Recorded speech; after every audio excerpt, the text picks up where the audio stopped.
Hello, welcome to the first episode and all the new content of my 2025 season. I'm absolutely delighted you're here. Welcome or welcome back as your case may be. For everyone new, I'm Matthew. I started my career as a highly sought event designer, and through it I learned the rare, dare I say, exceptional skills of the finest floristry in the world, and now I primarily teach those. So whether you are an amateur or you're just starting out, you want to make a lovely garden vase at home to a high standard, you want to get started on the right foot and really do things properly, or you're an experienced pro or aspiring pro and you want to develop your skills and really break through the noise of a clanging, crowded industry and build your business, I'm the person for you. Zip by my website, imathertonbaber.com, and have a look at, from the main menu, Learn Online. More about other ways to learn with me later. But flowers do not an entire party make, just like they do not an entire life make. And one reason that I've been highly sought for a long time is because I am a one-stop total package for entertaining. I'm also extremely interested in food and hospitality. By food, I don't mean particularly fancy, over-the-top preparations. Rather, what simply makes great food and cooking different from all the rest? It's often small nuances that make a tremendous difference. We'll talk a lot about that today. And hospitality, that's simply how our entertaining makes people feel. Boy, with the state of the world today, life is expensive. We all need not only more connection than we've ever needed before, more support from each other, but we also need to be able to do more and more beautifully for ourselves. And that's what I'm very interested in. So whether you're new here or you're coming back, settle in. I hope you enjoy yourself. I rarely talk from notes, but today I'm going to, because there are a lot of things about the new season I want to tell you. And not only do I want to say them now, but if they stay with you later, which I hope they will, you can come right back to this film and say, oh, there they are for reference. So, how have you been? It's lovely to see you. For all of you who are returning, I have to say, you touch my heart and you make me extremely grateful and, dare I say, gratified, because all the social media experts say when someone goes off of producing constant new films for a while, the whole audience evaporates, and you have done exactly the opposite. You have found me on all my other social media, you engage me heavily. I have helped you bake bread and can preserves and do just marvelous things through the winter. You've sent me wonderful recipes and family stories and holiday cards, and I thank you. I really, really love connecting with all of you. So, I'm going to ask you to help me with the connection a bit more further down, but I want to say, even if none of you ever buy any of my paid content, you're welcome here. What I ultimately want to do is empower you to live your most joyful, happy, successful life. And the more skills we have, the more we can do, whatever it is we're up to. One of my strong thoughts on this idea of the more we can do for ourselves and how we connect and so on is that as I create my content for this season, I have started looking back. Maybe it means I'm getting old, but I've started looking back at what I've learned in 30 years of doing all the things I do. And top of that list is that experiencing joy, or really starting to live our best life, depends on no future thing. It's not when we lose 10 pounds or make a different group of friends or get a different job. The time to get at it is always now. And if you have some slightly forgotten passion, the time to dust it off and start again is right now. If you want to reconnect with an old friend or invite a new friend to join you for a coffee, the time is now. And it is in that spirit that I've created the season that we will proceed today because I'm confident, at least those of you I know, that that's what's in your heart too. So what else is new? First of all, technology. I am no tech wizard. Most of that's left up to my husband. But we are trying to make the quality of our filming better for all of our content. Our filming, our still photography. We have a special focus on sound. I hope that you will not hear scratching and ambient noises. If you do, thank you for your patience, because we are sure paying attention to it and trying our best to improve it. Another thing that's new this year is I'm responding to the most frequent requests that I've received.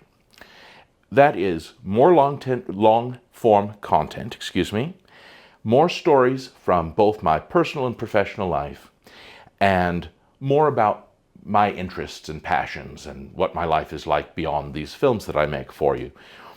So to do that, I needed a new platform. And I have started brand new right now on Substack. Substack, where you can find me at @imathertonbaber. That's just the same as here on YouTube and just the same as Instagram, at @imathertonbaber on Substack. I'll come back to that more because I'm going to suggest you find me there for the recipe I'll give you later. But that's new, and the things I'm going to talk about are more personal to me. I hope you'll find that gratifying. Please let me know as you experience the content how you like it. It's all pointless if we are not connecting in that way. What else? I have a couple of things that I'm going to ask of you this year, and I hope they will be painless, because as we go along, we all simply evolve and develop new habits. The first is, because this audience is so diverse. We have young people and more mature people. We have people in all different parts of the world with many, many different interests. And the more people start discovering my floristry online, the more related professions like architects and all kinds of designers and so on join the audience as well. Welcome, welcome. I'm delighted you're all here. But because of that, the typical algorithms have no idea where to broadcast my content. So first of all, if you love my content, thank you. On all the platforms, please be sure to subscribe, follow, like the posts, comment where you can, and so on. That's really, really important. Also, please share the content as widely as you can, because we cannot rely on the algorithm. Similarly, don't wait on the algorithm to show you my content. Just check back on my platforms every week or so and make sure you're not missing new content. I want to share it with you. I'm really passionately creating it with your empowerment in mind, and it's useless if nobody sees it. So thank you very much for helping me with that. Similarly, everyone, I mean, boy, I receive many, many remarks on my voice. People love my voice. They love listening to me talk. And I'm often told how many new words people learn simply by listening to me talk. What a compliment. All of those. Thank you, everyone. I'm going to suggest to each of you that if you hear something in my content that perks up your ear, oh, that's new to me, that's something I don't know yet, or that's a word I'm not quite sure how to use, pause and look it up. Just pause and take a moment to teach yourself. And if it works well when you listen to my content, I encourage you to generalize it to all of life. That simple daily habit is one of the most powerful ways I've learned much of what I've learned through all my years of doing things. And I will tell you a little personal story about how I came to do it. I was very young, my early 20s. I was in Washington, D.C., and I was creative director of a design company, and I made friends with a vendor I worked with occasionally, and I should say I thought we had made friends. It took a long time, quite a few years, to learn that she was really putting me through my paces and trying to show me that I didn't know nearly as much as she did. But you know what I did? Every time she rattled on about Persian rugs or Baccarat chandeliers or anything else, I just made a little mental note when I went home, click, click, click, click, click on the earlier days of Google, go to the library and find books, find experts that would teach me, and every single thing that was meant as an insult, slowly, brick by brick, made me into a much, much more knowledgeable, able designer. So, yes, it takes a bit of work, but we all live with an encyclopedia, with a cell phone, in our pocket now. And I said my husband takes care of our technology. He often chastises me about the number of search windows I have open on my cell phone, but they are all because of something I've looked up and am just ardent that I must learn. So please, I encourage you to think about doing that as well. The third thing you have heard me say before, if you've been around any length of time, the American painter Edward Hopper said that art is the outward expression of the artist's inner life. So I don't want to look down my nose and say we're now making art, but what I do want to say is that I want us to all think about, even if we're just making a simple batch of cookies or a little garden arrangement, think about what we're doing a little more like art by asking ourselves this question. What is our output, the product of our labor? What is it saying non-verbally? So often, people are unhappy with their work, and what their work has said non-verbally is, I couldn't be bothered to try. Now, I'm not accusing any of you of that, but I see it a lot in the world. What I hope it says is that we're always improving. And to that end, here's the last thing I ask of you, and then we'll get into what we're really doing today, because it is delicious. When you finish your work, whatever it is, you've made an arrangement of flowers, you've prepared a recipe, at the end, before the flowers have wilted or the recipe is eaten, pause to really evaluate your own work. It's a skill I learned in professional art critiques. It also has a foundation in my life as a classical musician. But pausing to evaluate our own work is one of the strongest skills we can habitualize into our lives to constantly become our own teacher. Over time, you don't have to rely on me or necessarily anyone else to teach you, because you have that hunger to improve and you're constantly giving yourself feedback. It is not an excuse to be masochistic and overly difficult on yourself. So I propose you look at the finished work and you say, here are 2 or 3 or 4 things I did well. And here are 1 or 2 things I'm going to try my best to do a little better next time. So try it out. I'm giving you a recipe today that will be a great place to start. I hope that this context is generally helpful for you. Of course, please let me know in the comments. How do you like it? You might just say you're yammering on, get to the darned recipe, which we will right now. What are we making today? We are making what I might dare claim are the world's best yeast rolls. What kind of yeast rolls? Well, I'm from the South in America. So we have a buttery, soft yeast roll, and they can take many forms. If you were a little further north, like in Boston or Philadelphia, that area, you might have a cloverleaf roll or a Parker House roll. It's basically the same dough formed in a different shape. You might have a larger dinner roll. You might have a really small one with a little bit of fine ham shaved and put on as a cocktail hors d'oeuvre. Some people even call them party rolls or party biscuits because they are ubiquitous in Southern life. And I write in my Substack article that's out now about the first time I ever ate a yeasted dinner roll. I was about 2 years old. And as I say in the article, I still haven't recovered from it. It made such an impression on me. But I have another experience. I remember as a little bit older child going to some sort of farm with a petting zoo, and at the end of this hot, sweaty summer day, all the children were corralled into this amazing sunny house. It was so simple and beautifully designed, I feel it had to be an antique Shaker building. If you don't know about the Shakers, look them up, because they're an interesting tradition that has shaped not only Kentucky, but all of American design tremendously. Boy, they made some fabulous furniture and food. Anyway, we'll come back to the Shakers. And I remember being there, and this woman, who I did not know, emerged and for some reason stood on a little box with a giant platter of small yeast rolls that were still warm from the oven, had been split with butter and a tiny sliver of honeycomb right from the hive with the honey. And all the children swarmed the platter, and we each ate one or two. And the honey and the sun and the flavor of that yeast roll has never left me. It is one of my great vivid childhood memories. So, I became a well-regarded caterer, and I clearly served all sorts of breads all the time.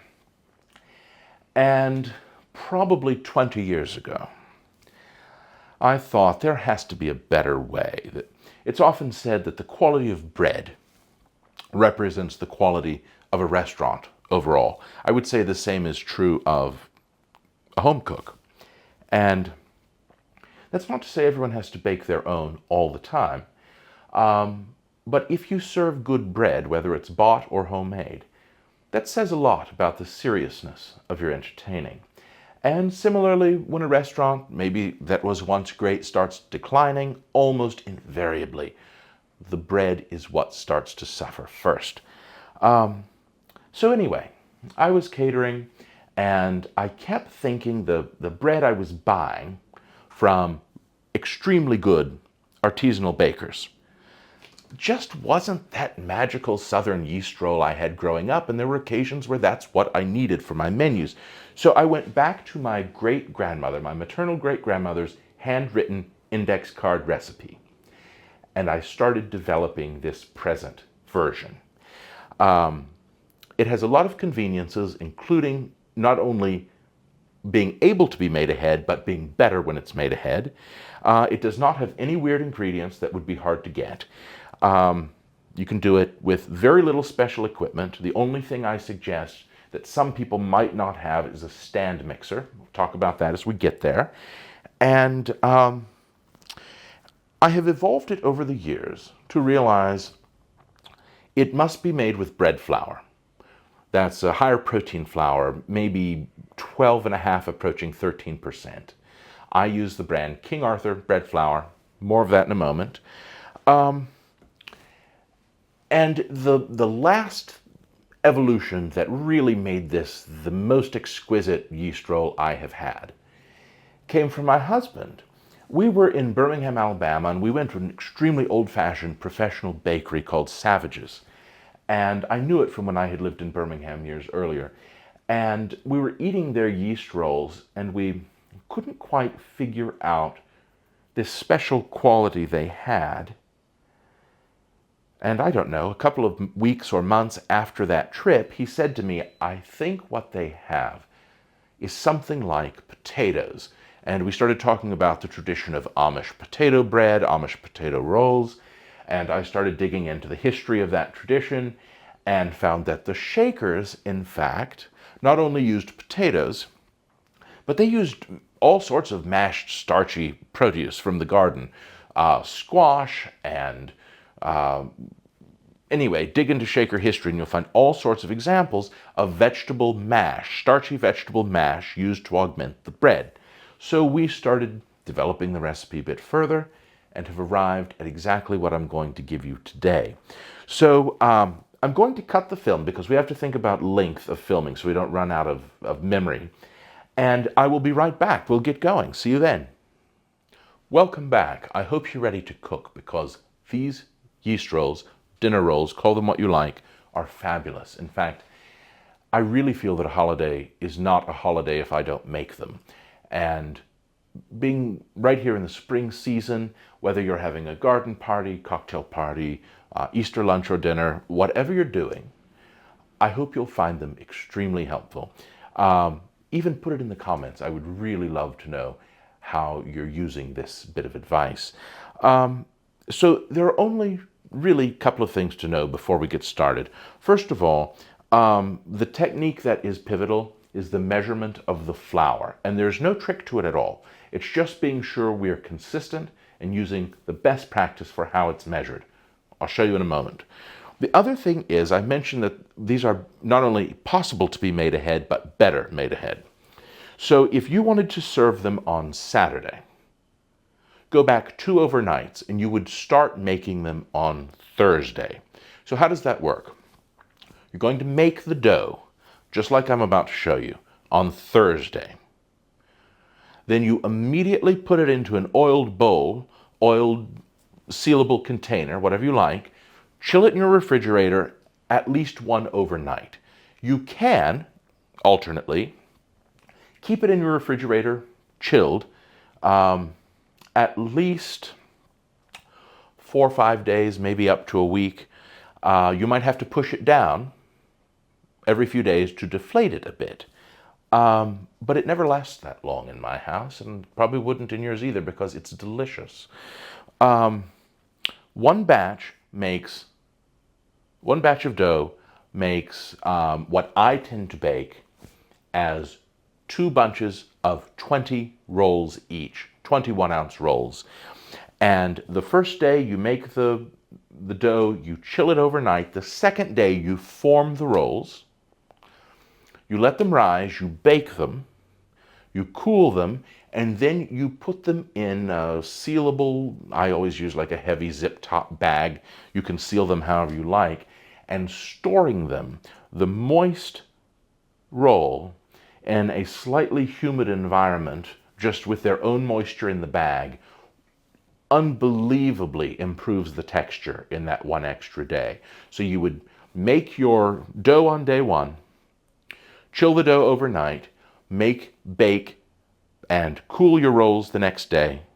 Seal them in, let's call it a heavy, like freezer-type bag, overnight again. There they are, anytime the next day or day after. They hold, age, etc. very well.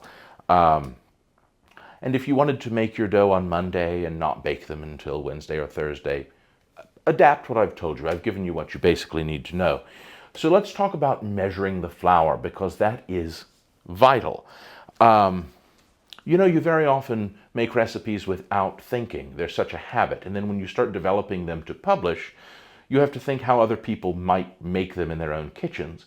And I realized the point of variability that matters most in this recipe is the flour measurement. So what I want you to do is take your flour, and if it has been sitting for a while, or if you've bought a new bag, your flour is compressed. And if you just scoop in and have compressed flour, you're going to have much more flour than your measuring cup was designed to give you. So what I suggest is you just run your measuring cup through to lighten the flour. Already, I can see that the texture of this is less compacted. Then, you don't want to dig in for dear life. Just lightly scoop, and you don't want to shake, you don't want to tap, you just want to sweep evenly across, and that is your measured portion. Simple as that. You must do it consistently and correctly. Simple as that. So, the only piece of special equipment is your stand mixer. This is a wet enough dough that it would be difficult to knead without a stand mixer. Many, many people have them today. If you don't have one, you could probably consult a really good bread book on how to knead extremely loose, hydrated doughs, and maybe even use a wooden spoon. But what I will say to you is, it would take an awful lot of elbow grease, and you must do it without incorporating extra flour. I have developed this recipe to have an intentionally soft, very hydrated texture, and that's what gives you the magical result in the end. In this bowl, I have some water and butter. In fact, I poured hot water over the butter to melt it right here. That's what you need, melted butter. To it, I'm going to add a few things. I'm going to add white granulated sugar. I'm going to add some salt, a little bit. I use non-iodized kosher salt. And here are the two slightly unusual ingredients. I wanted to incorporate some potato, but relying on mashed potato, like older recipes, allows too much variation in each household's kitchen as you use this. So I use instant potato flakes, and you have to be careful buying them. Some of them will say mashed potatoes, instant mashed potatoes. Make sure that the one you buy has no additional butter or certainly no herbs or any of those things. You just want potato flakes for plain mashed potatoes. In that goes as well. And another one that is a very, very usual ingredient, though you might not think of it for dinner rolls. Instant dry milk powder. If you have a concern about lactose intolerance, simply use a lactose-free version. Dry milk powder, right in. No problem at all. Easy as that. I will give it a little bit of a whisk. Stir, I should say. And it is wet and not looking like much of a dough now, but don't worry. Right before I put the camera back on, I started some yeast proving in a little bit of warm water with either sugar or honey. In that goes. And I have some beaten egg. This looks a little less beaten than I'd like. I usually say always pour your beaten egg through a sieve because you don't want any little bits in your finished preparation. But in this case, there's going to be so much kneading, there is no chance of it all. No chance of that happening at all. Just be sure that you have beaten it up and it is all homogeneous before you pour it in. And because not scraping out your containers does cheat you from some of the contents, clean them well. Now, that's all. I always review my recipe before I proceed. Potato flakes, white sugar, yeast, salt, butter, milk powder, whole eggs, water. It's all in.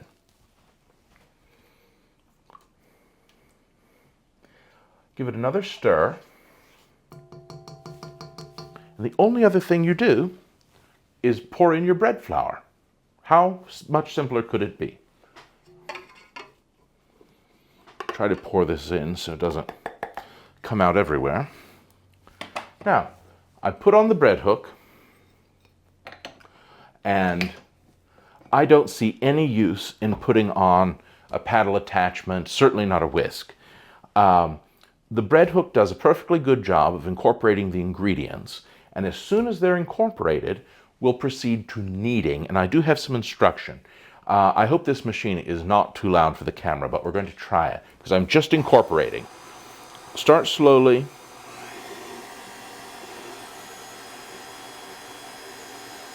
You will need to, as you go, scrape down the hook and help the sides of the bowl by cleaning them so that everything can incorporate. And then just let her rip.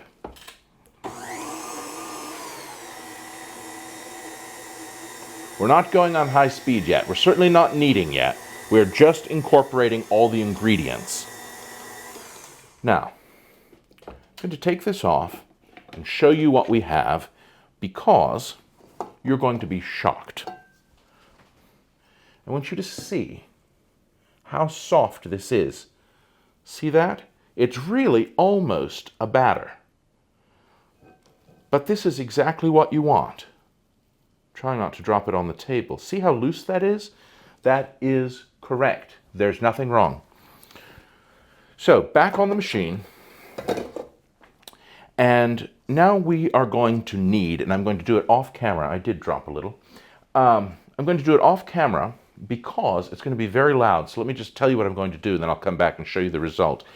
I'll attach the dough hook, and this needs to be kneaded by machine for 15 minutes. If you're kneading it by hand, again, consult a good bread book, and that will tell you how to make the conversion to do that for a very wet dough by hand. The machine makes it extremely easy. And when I'm at home in Kentucky, today we're in Nashville, when I'm at home in Kentucky, I have an old KitchenAid, quite old. And it does not have the power anymore of this new KitchenAid. So on this new KitchenAid, I probably need it all 15 minutes on about medium speed.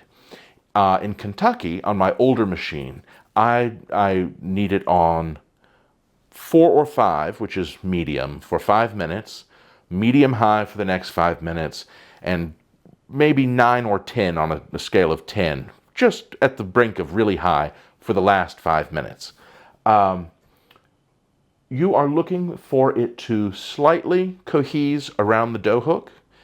It will almost clean the bowl, but it will leave a bit of a film.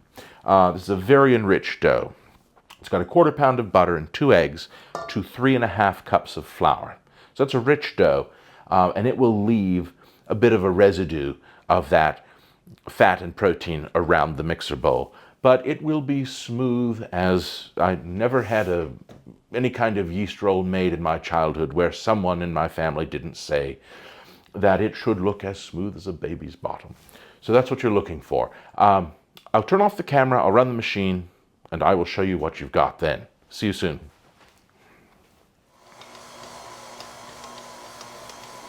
Welcome back. We're just about finished. And you can tell I've been cooking because I've had long enough to wipe my hands all over myself. I want to show you exactly what this is like in the bowl without making a mess. So you remember what it was like in the beginning, and this is what it's like now. See, it holds together, but it is still very loose. And while it slightly gathers around the dough hook, the bottom of the bowl still contains the bulk of the dough. So, the first thing I want to do is turn this out into an oiled storage container, which I've got here. Don't forget to also oil the lid, or you will be struggling to remove this beautiful dough from your lid after it's been refrigerated. But I want to turn this here. Hopefully you can see it. And then I want to explain to you why I've used exactly the ingredients I have. And it's important that you do the same. So I'm going to pour this from a height to demonstrate that this is still extremely loose by dough standards. See this? This is intended. This is the intended consistency. And lest anyone say, well, it's an awful long process and it seems complicated, I assure you it isn't. I make this dough all the time, and it always takes me exactly 30 minutes from start to having this in the refrigerator. It takes 15 minutes to measure out the ingredients and put them in the bowl, and it takes another 15 minutes to knead them by my machine. Your machine might be a little different. Another thing you can look for when the dough is finished kneading, you see the bowl is oiled and it is sliding accordingly. It will go from being quite shiny when it's initially wet to being slightly more matte finished. And once that's happened, you know you're getting there. So I just put this here. I don't want to miss any dough. I also don't want to keep you waiting too long on all my scraping. So what I want to talk to you about is why I've used exactly the ingredients I've used, because they allow us to use science to our advantage in lieu of a lot of complicated processes and time. This will go off to the refrigerator as soon as I finish telling you this. So first of all, when you're kneading, the first thing you should do is start the clock, at least 15 minutes. Stop the machine occasionally, scrape down the beater, the dough hook, and the bowl. You don't necessarily have to stop your time, but stir quickly. I was talking through this process with my husband because he is extremely good in the kitchen. And he really knows what he's up to. And I said, well, I'll just tell them, that they have to do the scraping down with alacrity. And he laughed and he said, no one talks that way. And I said, well, if they want this to work, they will scrape with alacrity. So there you have it. But just scrape it down, make sure there's no dry ingredients left on the bottom of the bowl, scrape the residue from the sides, and then start back kneading again and just let your clock run the whole time. That will give you this beautiful, but looser than most people will expect, dough. Immediately into the refrigerator. So I have used bread flour. In fact, King Arthur is on the higher side of protein content for what I can get here in America. And I do that because if you use a lower protein flour with the hydration, in other words, the wetness of this dough, it will never come together. You won't be able to develop enough gluten. That's what we're doing by the time we introduce liquid, water-based liquid with the flour and then agitate by kneading. Lower protein flour will never generate enough gluten to hold this together. So you must use bread flour. I recommend King Arthur brand. If you use another brand, I would say it really needs to be at least 12.5% protein, something like that. Also, the unusual ingredient of potato flakes. It is very trendy right now to make a tongjian, which is you take part of the flour from your recipe and you cook it with water into a paste. And then you use that paste incorporated into your dough, and that allows the dough to hold on to more softness and moisture and gives it a longer shelf life without adding chemicals. It's an Asian technique that's become very trendy all around the world now. The potato flakes allow you to do that without any of the additional steps of calculating the math of how much flour to remove and how much water to cook it with and blah, blah. The potato flakes are much easier. They enhance the moisture content and not only the content when you've baked your rolls, but their ability to retain it over several days. So your baked roll is better over more days. I suppose if we were a commercial bakery, we'd call that shelf life. And they're a great tenderizer as well. It's a bit of a miracle, a baking miracle, and it makes the rolls marvelous. The other, ingredient that's a bit sciencey but works to our advantage is the milk powder. By raising the protein level in the entire recipe, it helps with tenderness and browning, and the whole combination, I think you'll agree, is spectacular. So what I must do is clean this up, refrigerate that dough. I have one I made ahead. I'm going to bring out the chilled dough and show you how to form the rolls. I'll be right back. Welcome back. I have here the dough that I made previously. Of course, just to reiterate, I put it, as I suggest you do as well, in an oiled container and oil the underside of the lid as well.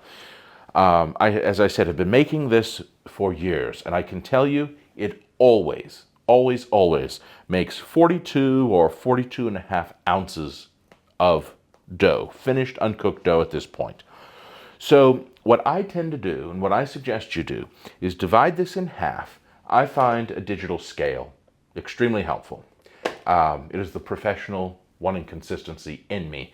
I separate this in half, save half to either bake as rolls later or use for some other purpose.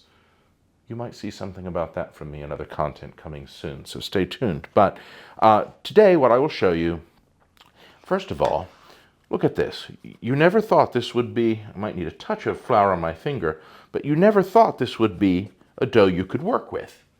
And it entirely is.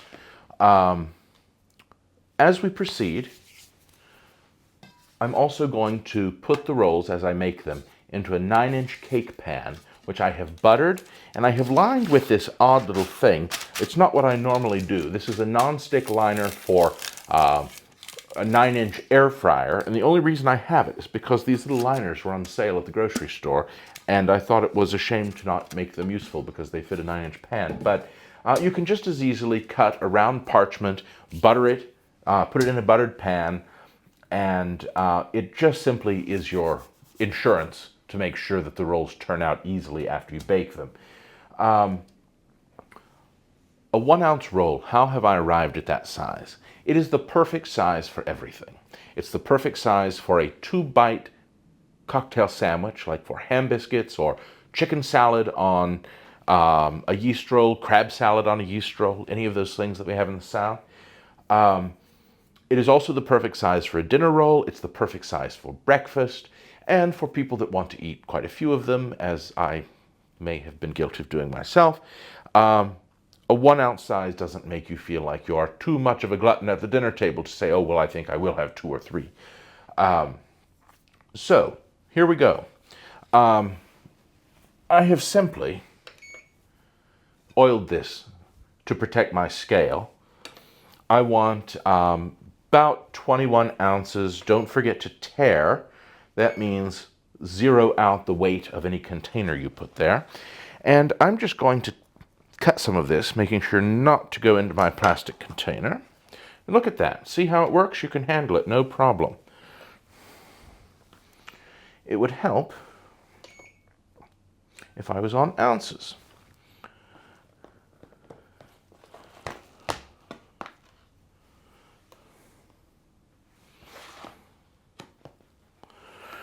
Another good reason to do this on a scale is because I don't like to manhandle this dough. I don't press it down and make it an exact shape. And sometimes just visually glancing at it, you can't tell exactly what's half. So use the scale, and there will be no guessing. I bet that's going to do it. Almost, a little bit more. A little too far. The scale allows for perfect precision. There we go. So this is going back into the refrigerator as soon as I show you what's happening here. So all I do now is take a piece of wax paper, parchment paper, whatever you like, zero out your scale again, give yourself a little bit of flour on the board, not a lot. You do not want to add more flour, and what you do not particularly want to do is add flour in a way that changes the texture and the composition of the dough. We have worked hard to have this exact texture. So do not say, oh my goodness, I can't work with it. You can work with it. You have to have maybe a tiny touch of practice, but it's extremely easy. Keep the dough cold. Work on a surface that's not hot. You know, don't do this right next to your stove while you've been cooking. But the first thing I do is, I don't think this board will stick, but sure as I say that with the camera on, it might. So all I do is measure out 1 ounce pieces of dough. I'm going to have about 20 of those. So there you go, 1 ounce. Now, this might be very dull, so while I cut them out and weigh them, we might speed this up. I'm not going to say anything that's urgent for you to hear because we might speed this up in the editing. But soon you do a few of them and your hand sort of quickly learns about what 1 ounce is. And in 4 or 5 in, you're more or less habitually cutting 1 ounce.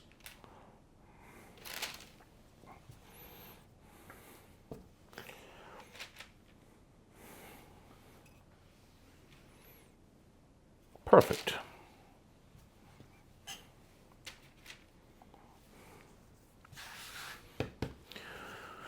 Now, I will add, while I'm working, that it might be somewhat helpful to sort of form a very loose snake to cut from, but don't manhandle the dough. Just a light touch is all that's required.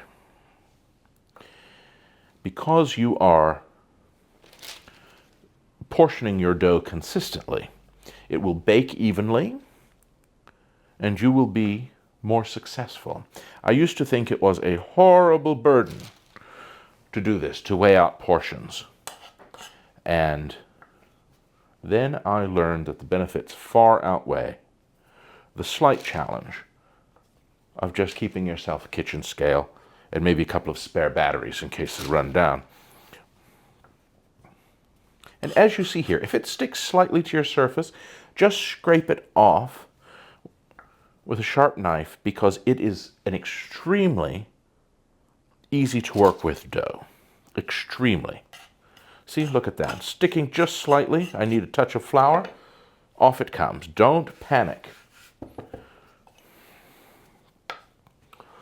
Also, people I have heard, I never knew this because, never knew it in my first-hand experience, because everyone I grew up with made yeast breads at home. But apparently, there is a huge fear among people for baking with yeast. And this is a great recipe for proving to yourself that there's no reason to worry.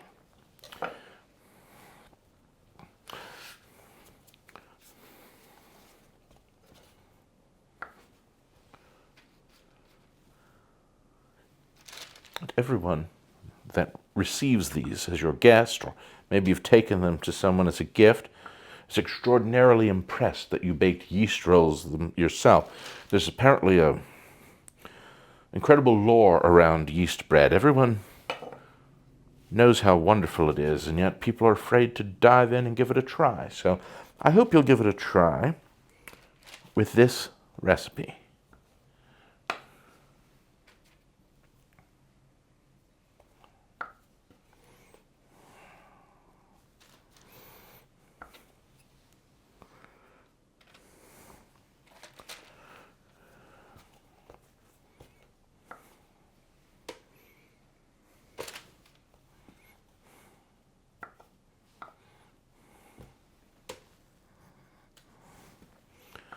Almost inevitably, you're going to have this little tiny half ounce of dough. So I just take little bits of it off, and I add it to any of them that might seem slightly small.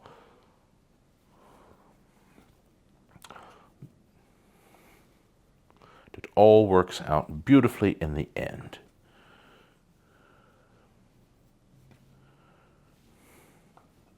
Okay, now, let me get these out of our way so you can see exactly what I'm doing. I am going to give myself a little space to work right here. A little bit of flour all together. For anything you've seen me do here handling the dough, I have still probably not used even 1 whole tablespoon of flour. I'm sprinkling the flour extremely sparingly. And to form this irregular cut of dough, the only thing I'm going to do on a barely floured surface is I'm going to use my barely floured hand, and with the palm, I'm going to move in a circular motion so that the dough presses against the board. You can see it's already started to round, and I barely did anything at all. So I'm going to close my fingers loosely around it, very loosely, and I'm not squeezing. I'm just using enough tension to use the board. And in fact, this has had a little bit much flour until I get a little tack of fat on it. So I'll do it on my other hand. But you see there, I'll show you slowly. I'm just rolling it under my hand to have this nice, tight sphere that is encased in the surface tension I created from that rolling. It is that surface tension that will make your rolls maintain their shape beautifully as they rise and then bake.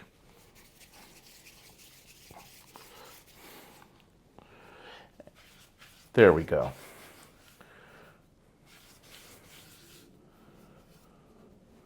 And I place them quite close together. It's sort of like growing cut flowers. If you plant them close together, they will rise tall.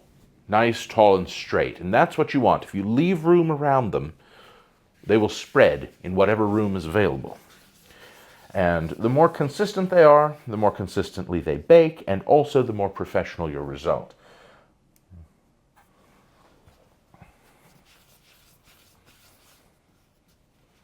You can tell when you need just a little sprinkle more flour.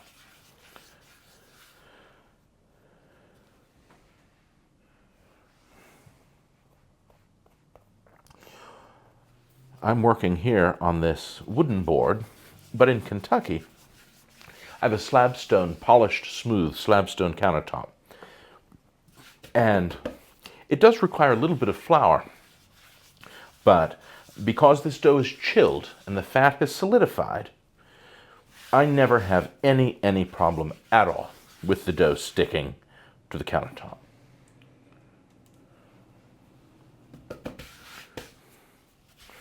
So you just make quick work of it. I don't know how long it will take me to do 20 rolls, but it's easy and you're just practicing the technique as you go. I will say, because the dough is soft, once you put them down, you don't have a whole lot of latitude to move them. So it's not the end of the world if you might need to move them a little, but try to put them where you want them.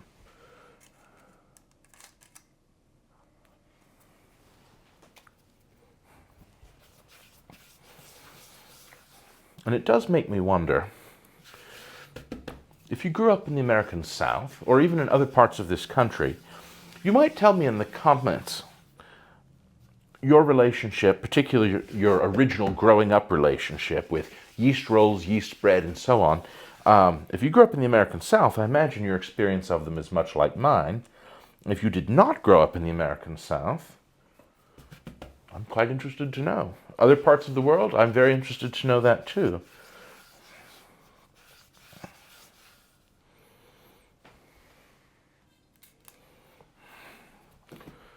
You notice I keep adding flour, but I don't add a lot at any one time.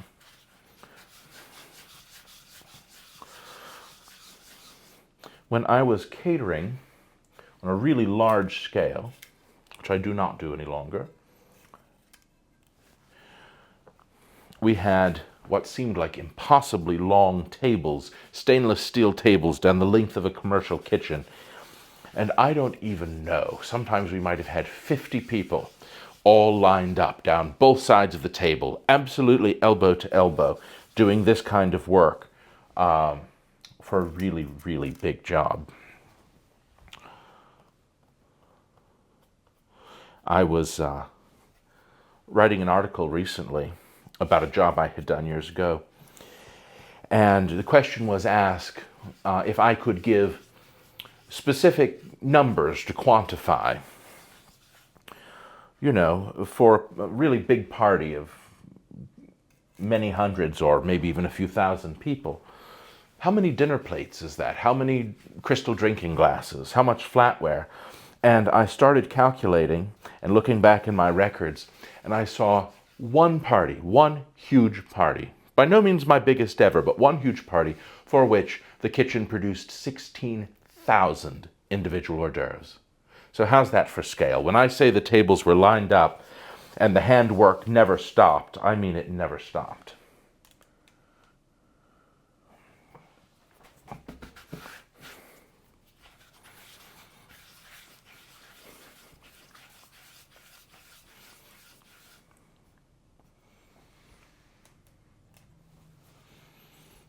I did not stop to count these.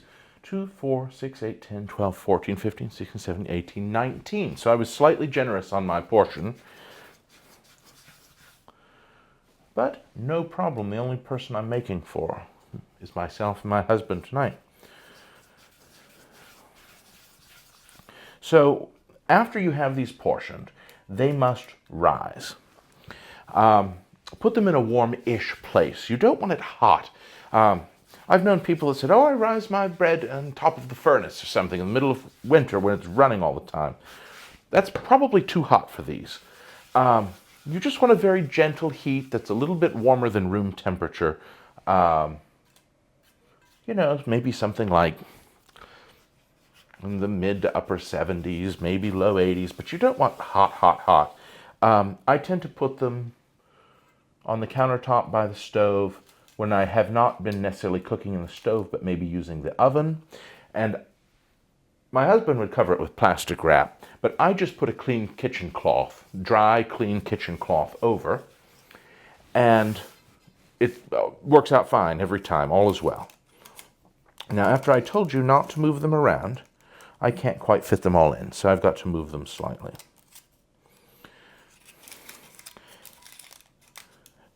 So you see, I've tucked them in.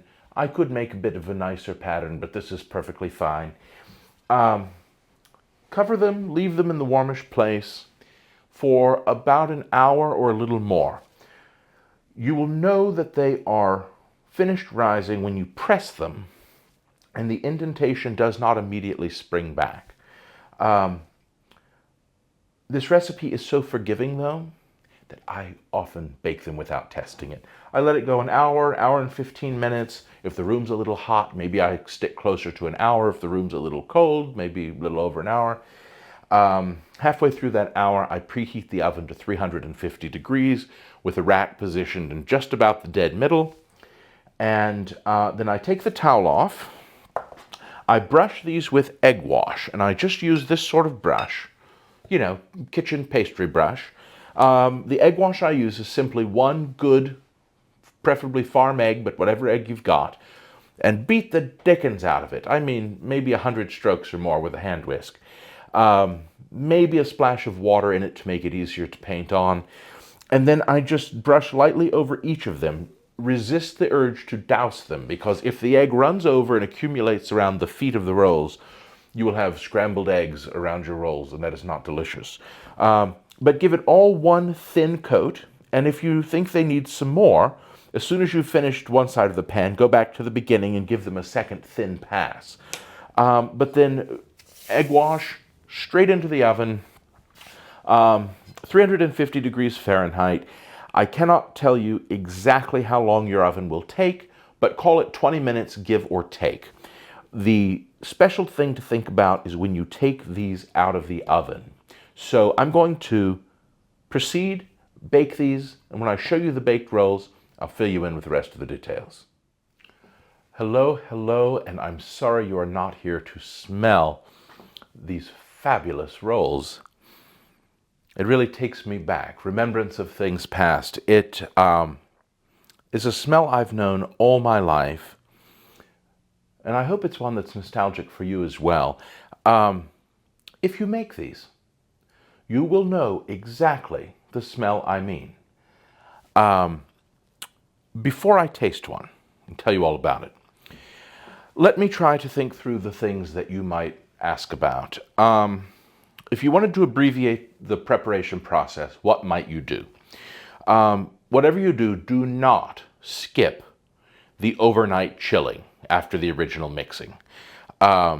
First of all, without a really chilled dough that solidifies the fat, you will not be able to work with it. It's soft enough and hydrated enough. You must chill the fat overnight.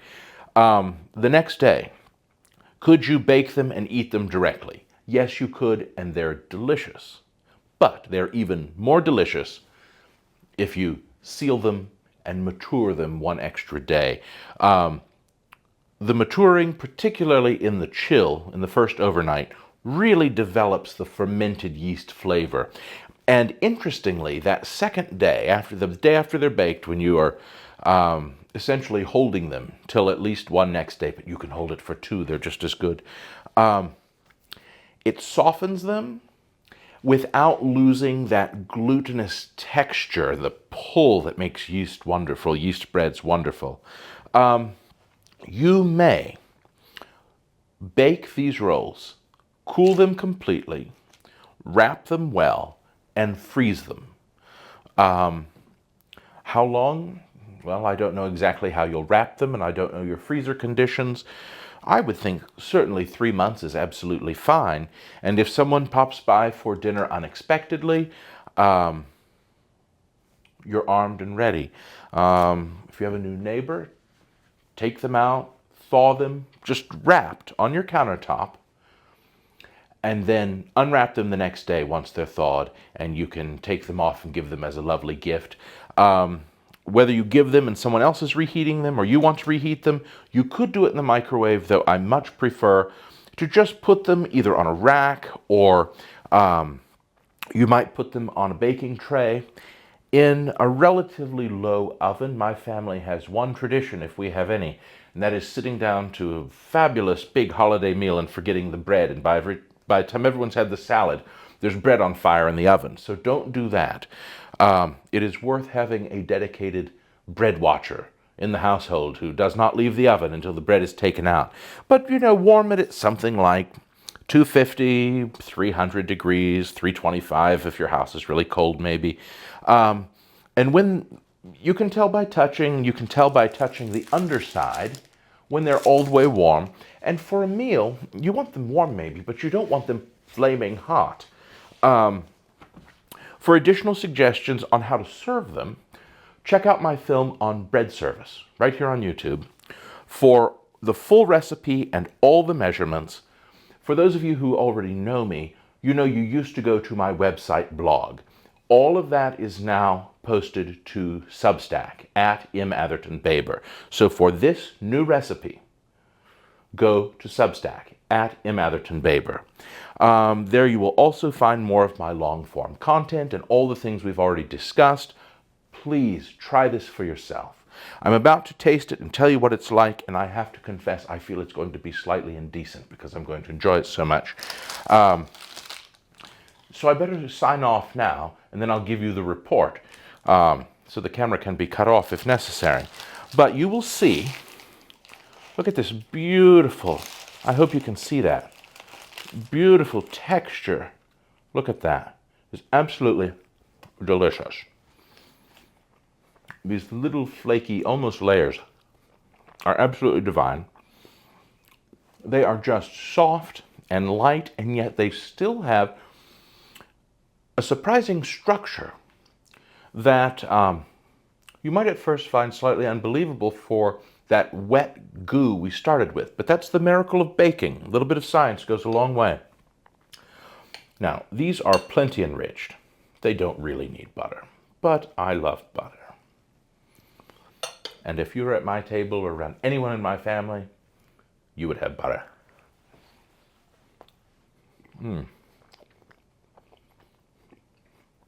They are truly, as is said to cliché, melt in your mouth.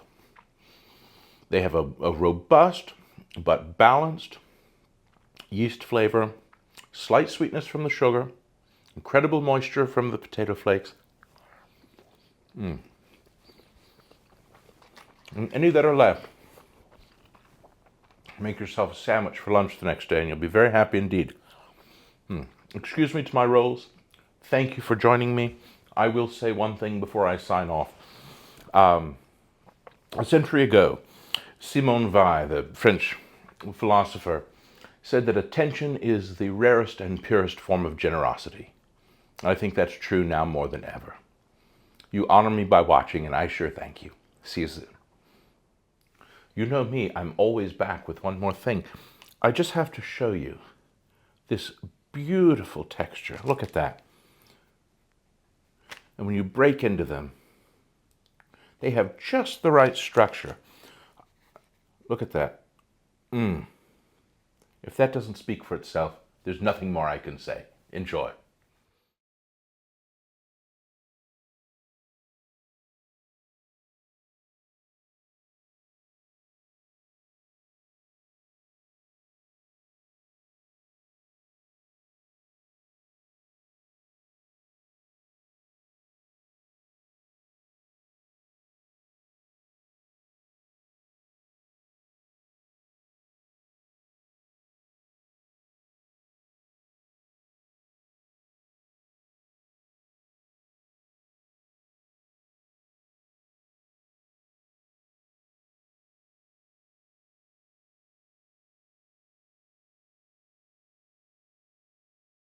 If you want to have rolls to serve on Saturday, go back 2 overnights to Wednesday.